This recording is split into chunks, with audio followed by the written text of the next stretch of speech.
Hey,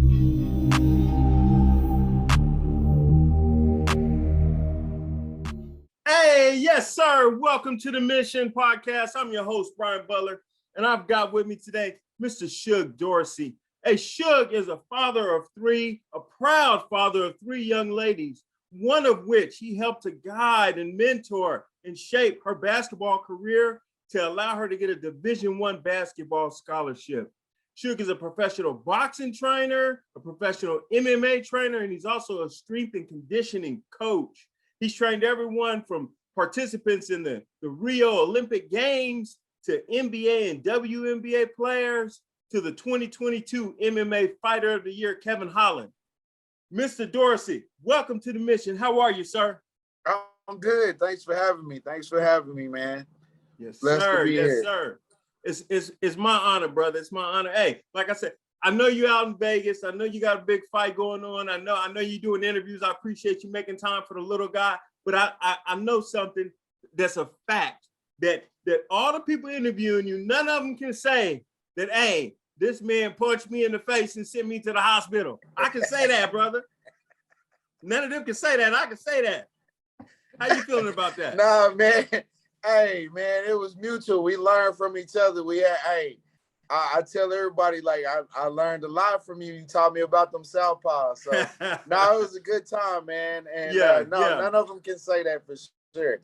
Yes, sir. Yes, sir. You got to separate yourself from the other people. You know how that go. You know how that go. Hey, man, I see that you're in the hotel room. I know you're getting ready. Where are you right now? Y'all got a big fight coming up. What you doing right now? We out here in Viva La Vegas.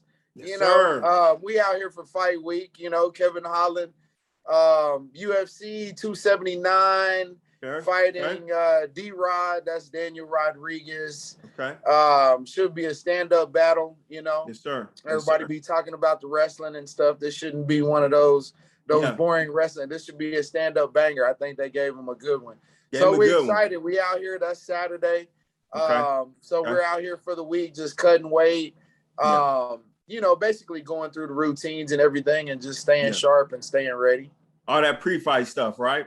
Yes, sir. Yes, sir. Yeah, man. Hey, well, if it's a boxing match, then I know Mr. Holland is in good hands with his trainer because his trainer know how to throw them techniques, how to throw them things. So I know should be a good one. Yes, sir. Yes, sir. Yeah, man. Hey, we're gonna circle back to that fight a little bit later because I want to ask you about that fight, but I also got some other fights I want to get a professional's feedback on. So we'll circle back to that, man. Absolutely. Definitely. Hey, I wanted to have you on the show because I know you personally. I know your ups and your downs through life, and I know your journey, man. And you super up right now. You up right now. But there were some times where you was down. You know what I mean? Where you had a struggle. And let's talk about that. Tell me, where are you from? What's your background? How was it growing up for you? Okay. Mainly, I'm from right here in the Fort Worth area, Fort Worth, Texas. Unfortunately, we were victims of domestic violence.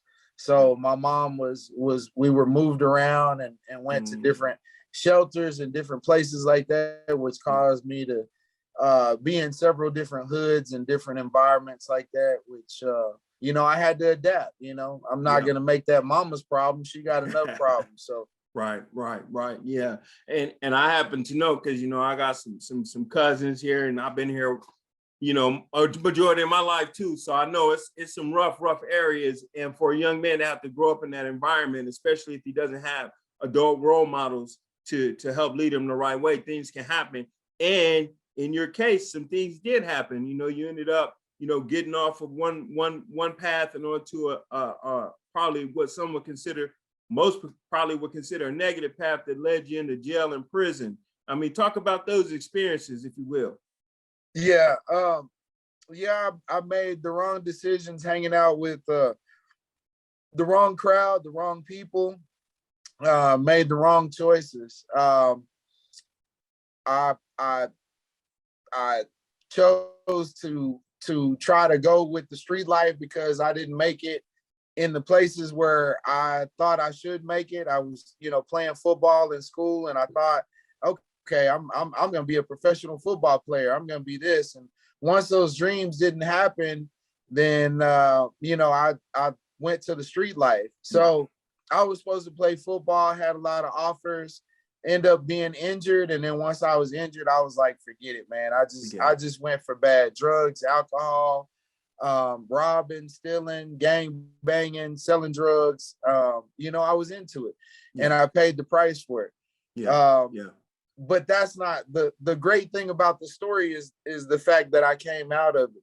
Yes, so sir. a lot of people talk about these prison stories and they try to give glory to the fact, and other street dudes that are listening to it feel like that makes them tougher or that makes them more legit.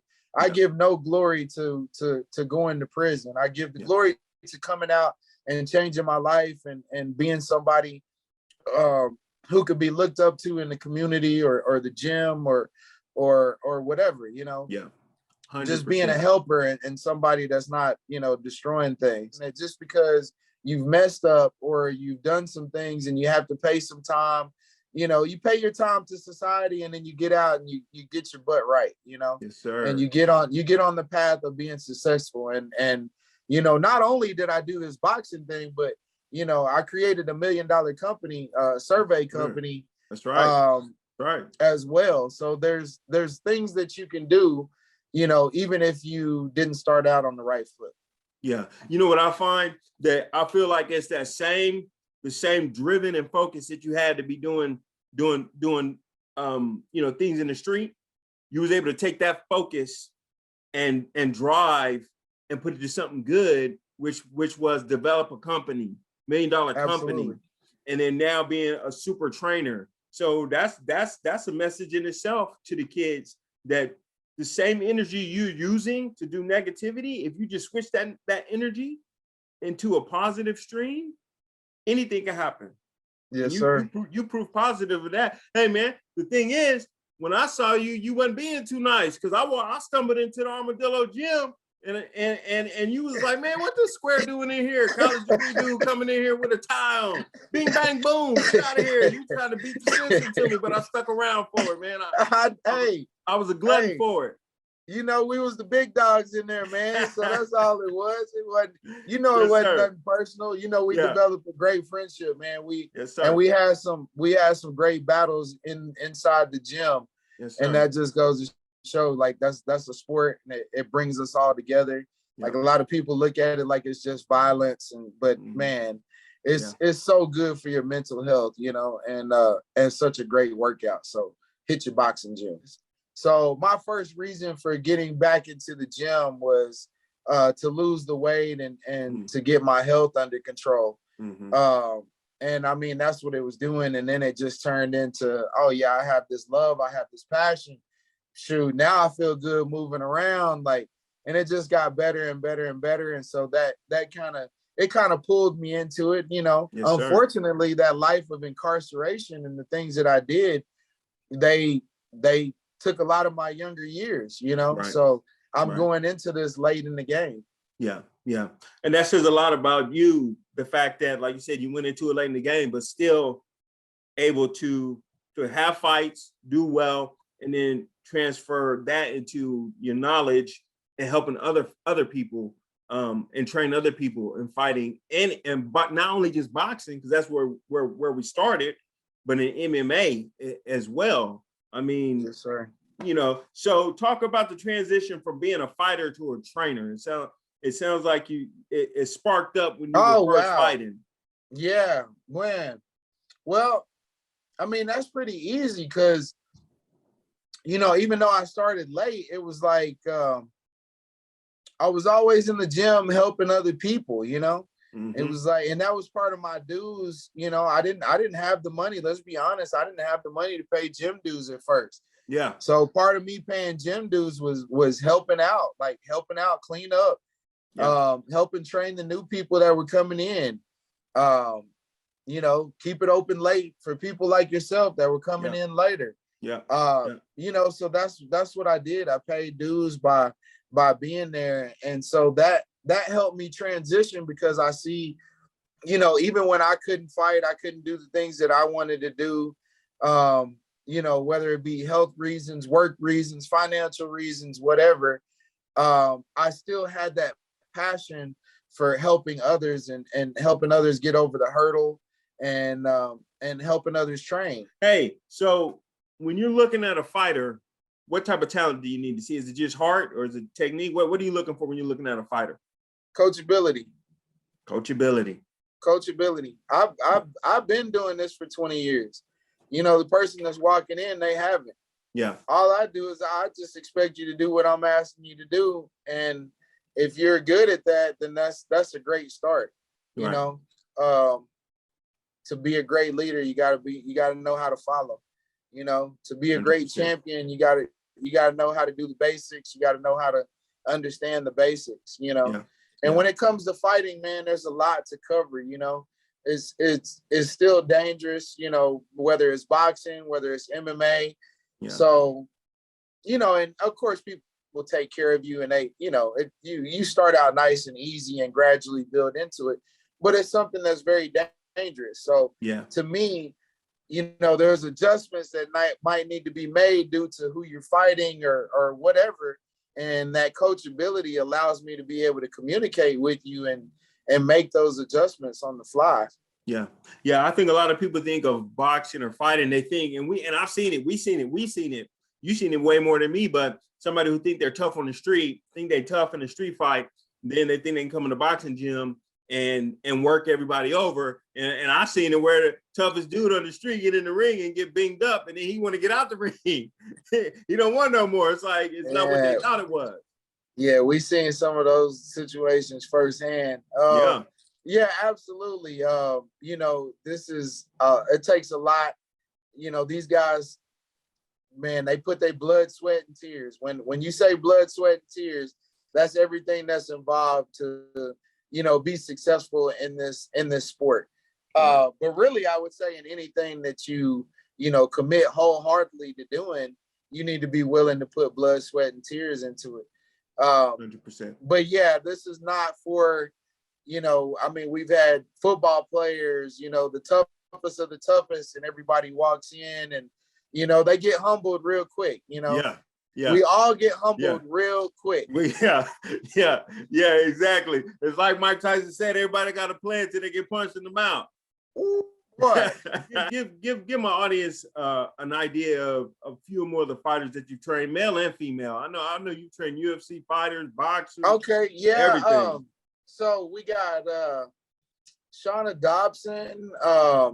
She was like a teacher that was working with one of my partners, Coach Derwin Lamb. Mm-hmm.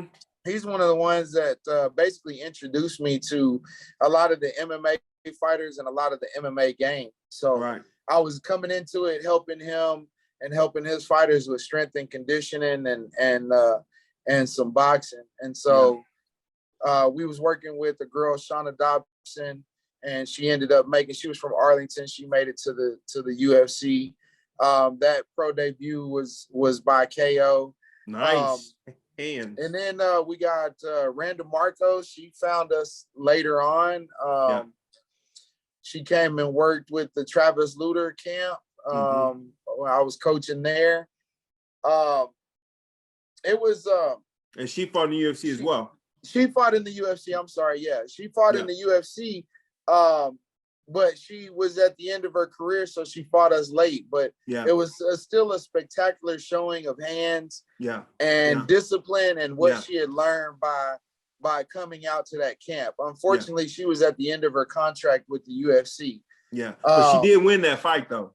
Absolutely. Yeah, absolutely. Yeah, absolutely. And then locally, I got some guys that's coming up that I'm really excited about. I got Puerto Rican Nico Collazo. He's 6'5", 170. He should be fighting October 22nd for XKO. Yes, sir. Hey, so let's talk about the biggest fight you got, which is this Saturday. And you mentioned that Kevin Holland is fighting a gentleman named D-Rod, right? Yes, sir. This gentleman, he's been out a little bit with some hand surgery. He's coming back, and y'all gonna get it on, right? Yes, sir. Yes, sir. Okay. How you feeling about it? I love it. like I was saying earlier, it's a stand-up match, you know. Yeah. Both of these guys are strikers, so we should see a good display of what we like to see when we're watching fights, which is fighting, you know. Right. I don't think it'll be a lot of ground holding and humping in this one. I think they're gonna stand up and bang it out. So yeah. So I like it. This guy's game to throw, and you know, Big Mouth is game to throw. Yeah. So we're here. Everybody's here. Everybody's present. You know, been seeing the guys come in, Diaz and Hosmat and with his crazy self. Yeah. So, man, maybe him and Kevin Holland might get it on one day. Man, hey, you need to don't say that too loud. They about to get it on here. They doing everything that they can to keep these two away from each other. Keep away from each other. That is not a good mix. You hear me? Really? This boy been riding around with his shirt off, waiting to bump into him.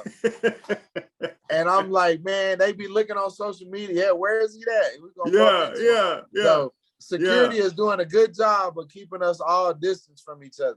Man, well, that's a good thing because we don't want to mess up the bag and the money. No, we gotta get the bag. That's a positive. I know you're busy, brother, and I certainly appreciate your time. And I know you're focused right now to get your fighter this W. You know, as we're wrapping up, you know, what I'm gonna give you an opportunity to talk about your social media handles. Throw those out there, please, for people to follow you, and also people that are here that need to get in shape, get their body moving, get into a boxing ring. Hey, you're the trainer they need to see. So I'm gonna let you, give all your information out there, everybody. But if you have one thing to tell people that like you said, that might be down and out, that feel like they don't have much to look forward to get up and keep moving forward, what's that one thing you tell them? It ain't over yet. It ain't over yet. Yes, sir. I mean, I don't care what you're going through. I don't care what you face. You still here. So if you still here, that means you still in the fight. So that means it ain't over with. Don't quit. Don't quit. Bars. Keep pushing. That's bars right there. And you can get at me at CD Powertrain, all together, one word, CD Powertrain. That's on Instagram, Facebook. We do have a boxing gym that's coming available soon. So you need to get there. We're opening a new boxing gym in Fort Worth, close to downtown. So yes, sir. That's exciting, man. I can't get the details right now, but it's a surprise. It'll be nice. It's coming. Yeah, it's coming. I love it, man. Hey, keep doing what you're doing, brother. And welcome again to the mission. And we ending the mission right now. And you definitely a soldier, brother, and I appreciate you. Man, thank you so much for having me, man. God bless. Oh yeah.